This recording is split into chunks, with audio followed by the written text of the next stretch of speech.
Nk'uko rero bigaragara tugiye kongera gutangira twigana isomo ryiza cyane, isomo rikunze gufasha abantu benshi iyo barihaye agaciro, isomo kandi buri wese yakagombye kwibonamo akaryiga akarimenya kugira ngo abashe kwirinda indwara by'umwihariko akoresheje ibimera. Nk'uko twabibonye rero dufite insanganyamatsiko ivuga ngo ibimera ni umwami w'imbaraga uhindura ubuzima bwawe. Bityo rero uyu mwanya tugiye kwiga ubumenyi bw'indwara zitandukanye n'imiti izivura. Ubumenyi bw'indwara zitandukanye n'imiti izivura.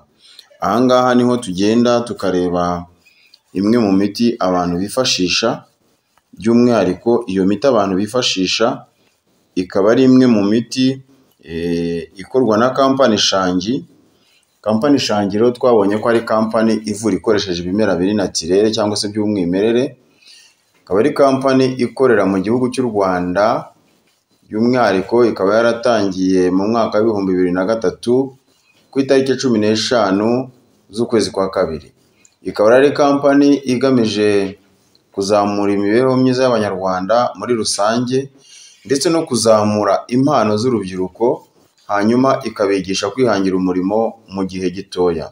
Ikaba ari kampani rero by'umwihariko irimo ikorera mu gihugu cyose ndetse no hanze yacyo, aho mu Rwanda turimo dukorera mu turere dutandukanye tugera muri 17, ndetse by'umwihariko hanze y'igihugu tukaba turimo dukorera mu bihugu bigera muri 3 harimo Tanzania, Uganda ndetse na Zambia. Aha ngaha rero twabonye ko kampani Shangi bisobanura igihumura neza, cyangwa se ishangi bisobanura bivuze igihumura neza gitwitswe cyangwa se gikandagiwe kikabona guhumura. Ndetse by'umwihariko twabonye yuko iyi kampani ifite by'umwihariko intego 3. Intego ya mbere ni ubuzima, iya kabiri ni ubukungu, iya gatatu ni ubwisanzure. Ndetse by'umwihariko ikaba izi ntego irimo kugenda izigeraho, by'umwihariko aho irimo ifasha abantu mu bijyanye no kugira ubuzima bwiza, bamenya uko indwara zifata abantu ndetse n'uburyo bashobora kuzirinda. Ikindi kandi ikabigisha ubukungu, aho turimo twigisha abantu uburyo umuntu yashora amafaranga makeya kugira ngo azabashe kugera mu iterambere rirambye ndetse yivane mu bukene bubasha kugariza abantu muri iki gihe. Icya gatatu rero ni freedom cyangwa se ubwisanzure.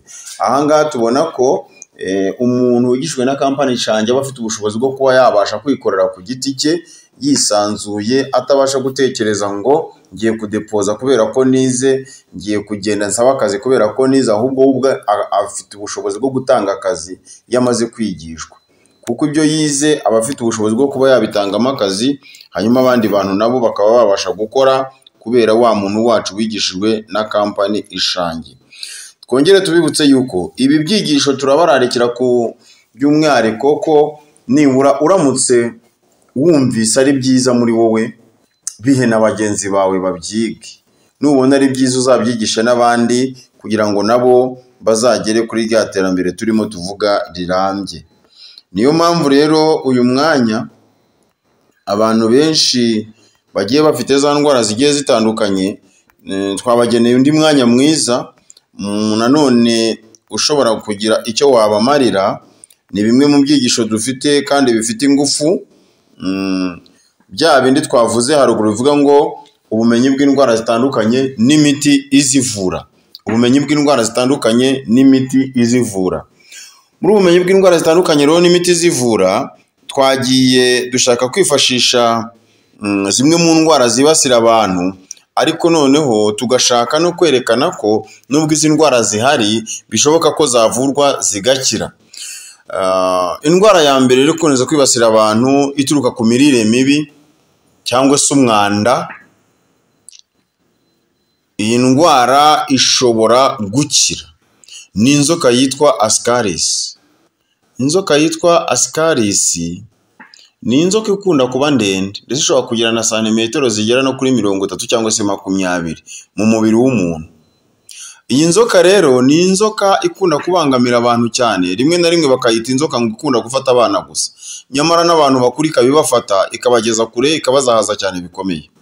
ASCARIS rero ni inzoka cyane cyane igira ibimenyetso bikurikira kugira ngo uzajya yumva ameze gutyo ajya amenya ko bishoboka ko ari iyo nzoka, nubwo hari izindi ndwara zibitera, ariko ASCARIS hari ibimenyetso biyiranga. Ikimenyetso cya mbere rero kiranga ko uyu muntu arwaye ASCARIS ni ukuribwa mu kameme. Kuribwa mu kameme no kuribwa muri mugabuzi. Akumva akantu karaharagatamo, ubwo nahajya kwegera mu mihogo nyine, hanyuma akumva akantu karimo kugenda gakirigitamo mu muhogo, ukumva wajya kurya ukumva kigiyeyo, wakongera wamara umwanya ukumva karongeye karagarutse. Iyo ngiyo ni ASCARIS. Icya kabiri, iyi nzoka ikunda kugaragaza ibimenyetso byo gutumba kenshi no kuruka no guhitwa ndetse bitunguranye.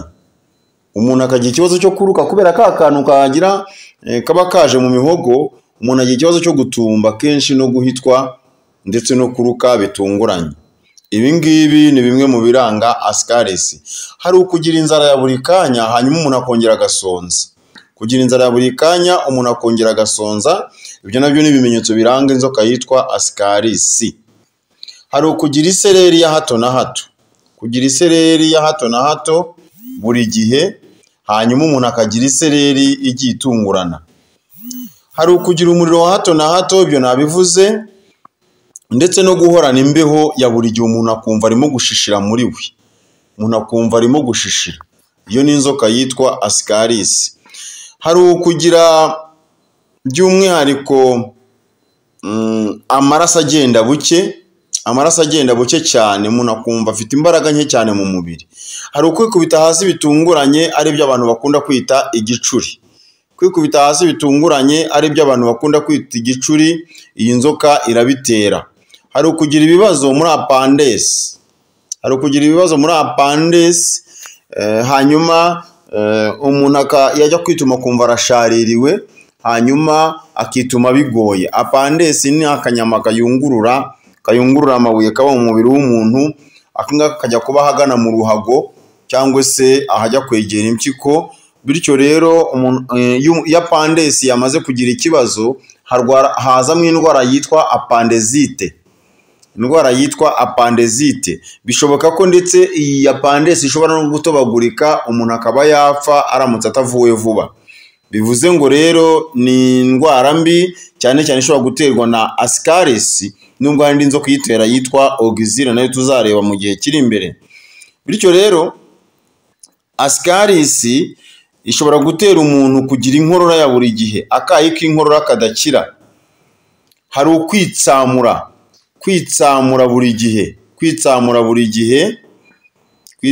buri gihe, ndetse by'umwihariko no kuribwa mu gatuza, kuribwa mu bitugu, ndetse no mu mbavu. Hari ukubabara mu mbavu ahagana mu ibere, kumva akantu karimo kujombamo gakuruguturamo ukuntu.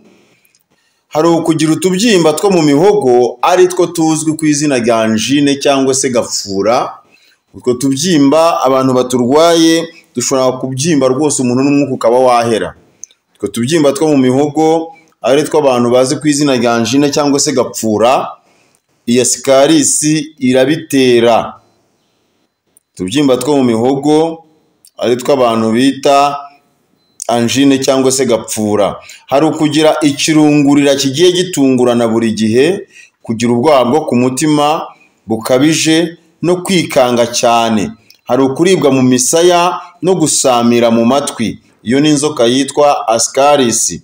No gusamira mu matwi ni inzoka yitwa ASCARIS.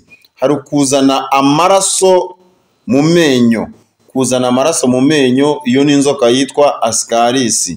Hari ukubabara imitsi y'ijosi ahagana mu nsina z'amatwi.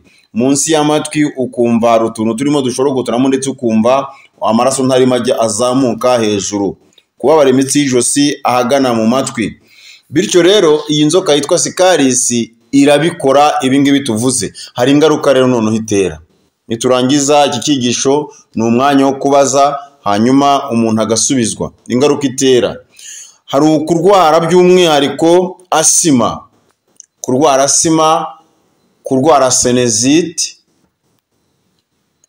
sinezite, kurwara bronchite,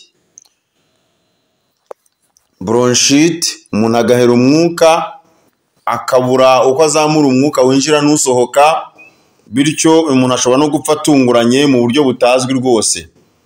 Hari ukurwara umutima, hari ukurwara umwijima, hari ukurwara ibihaha, hari ukurwara igifu, hari ukwibagirwa, hari uguhondobera, hari ukuvuga nabi, hari uguta ubwenge, hari ukurwara amaso no kurwara umutwe udakira.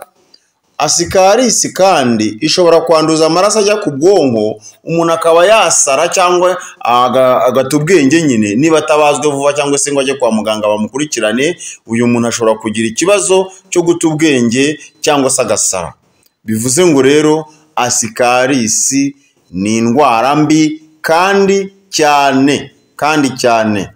Dore rero zimwe muri produit umuntu yakwifashisha agiye kwivura ASCARIS. Zimwe muri produit umuntu yakwifashisha ziri naturere, umuntu aramutse ashaka kwivura ASCARIS yabigenza gute?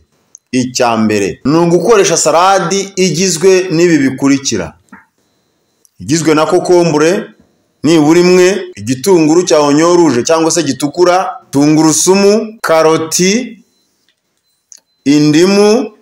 Ibi ngibi ubikoresheje byabasha kugufasha kuri ASCARIS, ndetse bibaye byiza nko mu cyumweru ukabikoresha nka gatatu, byagira akamaro cyane. Icyo ni kimwe. Icya kabiri, kuko umuntu aba amaze gutangira kugira isereri, ushobora gukoresha inturusu ya mayideni, ukongeramo teyi, ukongeramo tungurusumu, warangiza ukiyuka, urayicanira, yamara guserura ugafata ikintu ukayishyiramo, warangiza ukitwikira, noneho ikakwinjira, uwo mwuka ukakwinjira. Iyo ubikoze rero iragufungura, ifungura inzira z'ubuhumekero neza, ndetse by'umwihariko no ku bantu barwara amaso cyangwa umutwe udakira, ahangaha barakira bitewe n'uko bakoresheje ibi ngibi. Icyo ni kimwe.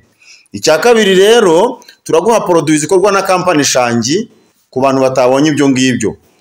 Icya mbere, kubera ko uyu muntu aba yabuze umwuka cyangwa se afite ikibazo cyo mu buhumekero n'isereri, turakwibutsa gukoresha Answer Juice of Family. Ni ji ikozwe mu gisheke na tangawizi n'indimu. Uyu muti ukaba ukozwemo, urimo n'ibindi, harimo nka by'umwihariko nka shubiri, harimo nka tonkati, harimo nka gisenge. Iyi ni ji yabasha gukiza abantu indwara z'ubuhumekero, cyangwa se abantu bagira za constipation, cyangwa se abantu bagira ibijyanye n'isereri. Reka rero nongere nkubwire izindi produit noneho wakoresha by'umwihariko.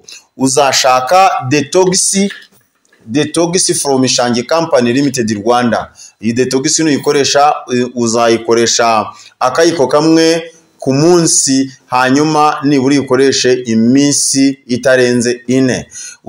Hanyuma iyo ari ibinini nabwo uzakoresha akanini kamwe mu gitondo, akandi nimugoroba, nabwo uyikoresha iminsi 3 gusa. Hanyuma uzakoresha by'umwihariko habatunemu andi mukoriko. Iyi ngiyi ni produit iboneka ari ibinini, ikaboneka ari amazi, ikaboneka ari ifu. Uw'amazi uzajya ibiyiko 4 mu gitondo, saa sita na nijoro. Uwifu uzajya ukoresha akayiko kamwe mu gitondo kandi nijoro, ubikora iminsi 5. Hanyuma ibinini uzakoresha ibinini 2 ku munsi, kimwe mu gitondo, ikindi nimugoroba, ubikora iminsi 5. Izi ni produit zizewe. Uzakoresha rusendina andi mukoriko from Shangi Company Limited Rwanda. Iyi ni umuti ukozwe muri produit nziza cyane, aho uba ukozwe mu buryo bw'umwuka, ukaba utunganyije ari amazi, uboneka ari amazi gusa. Bityo uzakoresha udupfundikizo cyangwa se ibiyiko 3 mu gitondo, ibindi saa sita, ibindi nijoro. Rusendina andi mukoriko from Shangi Company Limited Rwanda. Iyi ni produit nayo nziza yizewe ku nzira z'ubuhumekero zigiye zitandukanye nk'uko twabibabwiye. Hanyuma ikindi kimera wakoresha kandi cyiza, ushobora gukoresha Lion Salagati. Ryan Saragati ni produit nanone nziza cyane izibura mu mara, ikaba ishobora kumena igikono cya mibe neza kigashiramo, ikaba yibitseho ubushobozi by'umwihariko bwo kubasha kuvura mu rwagasha rwagize ikibazo rukabyimba, cyangwa se ibintu bijyanye no mu mara hahandi inzoka ziba zarakoze igikono n'ingaruka zahasize. Iyi Ryan Saragati rero ushobora kuyikoresha kandi ikagufasha. Iboneka ari ibinini, iboneka ari ifu, iboneka ari amazi. Iyi ngiyi rero wabasha gukoresha ibinini bibiri ku munsi, ukabikora iminsi 5. Ushobora gukoresha ari ifu ukayikoresha iminsi 5, ushobora gukoresha ari uw'amazi ukawukoresha iminsi 3 ukaburashize. Uw'amazi ukoresha ibiyiko 4 mu gitondo, saa 6 na nijoro. Mu binini ni kimwe mu gitondo ikindi nijoro, wifu nakayiko kamwe mu gitondo akandi nijoro. Kitonderwa icyo ukora iyo urimo ukoresha imiti y'inzoka, wirinda amata cyangwa se ibintu by'isukari byinshi n'amavuta. Ahangaha iyo ubikoze urakira. Undi muti wakoresha ni umuti witwa cinnamon. Cinnamon iyi ngiyi uyikoresha iboneka ari amazi, iboneka ari ifu, iboneka ari ibinini. Ahangaha uyikoresha neza izakuvura iriya nzoka by'umwihariko neza kandi ikire. Ni byiza rero by'umwihariko kuvugana na muganga ugukurikirana kugira ngo umenye niba uwo muti urimo gukoresha koko ukwiriye cyangwa se nta bindi bibazo watera mu mubiri. Ndumva rero ari ibyo ngibyo twabwiraga ku bumenyi bw'indwara zitandukanye ndetse n'imiti zivura. Hanyuma by'umwihariko ushobora kudukurikirana aho waba uri hose cyangwa se ukaduhamagara tukagufasha. Ahangaha wakwifashisha nomero ya telefone nkuko twagiye tuyitanga ni 0785404252, cyangwa se ugasura website yacu ishangi.rwa ukareba ibigisho dutanga, cyangwa ugasura channel za YouTube dufite ariyo yitwa Ishangi Focus TV ukareba ibyo dukora, cyangwa ukareba Ishangi X TV ukareba ibyo dukora, cyangwa se Ishangi TV. Ahangaha ushobora guhita ubona ibyigisho byose dutambutsa. Ushobora no kudusura rero wanditse kuri Facebook ukandikamo Victoire Muganga Gakondo, warangiza ugahita ukurikirana ibyigisho byacu byose biba byaratambutse utagize amahirwe yo kubona, hanyuma ukongera ukabireba. Bityo rero wadusanga mu gihugu hose aho dukorera mu Rwanda, ariko by'umwihariko tukaba dufite icyicaro mu karere ka Ruhango, mu murenge wa Ruhango neza hafi y'amashuri y'abaporoso. Wageze wabasha kutubona hanyuma tukagufasha. Ni byiza rero ubwo turashoje ikigisho cyacu, reka dutange umwanya hanyuma mubaze, hanyuma tubashe kubasubiza. Kandi by'umwihariko kubaza ni ingenzi, no gukurikirana ibyigisho nabyo ni ikindi. Kuri buri wese amarembo arafunguye, ngaho rero ni karibu, kubaza biremewe.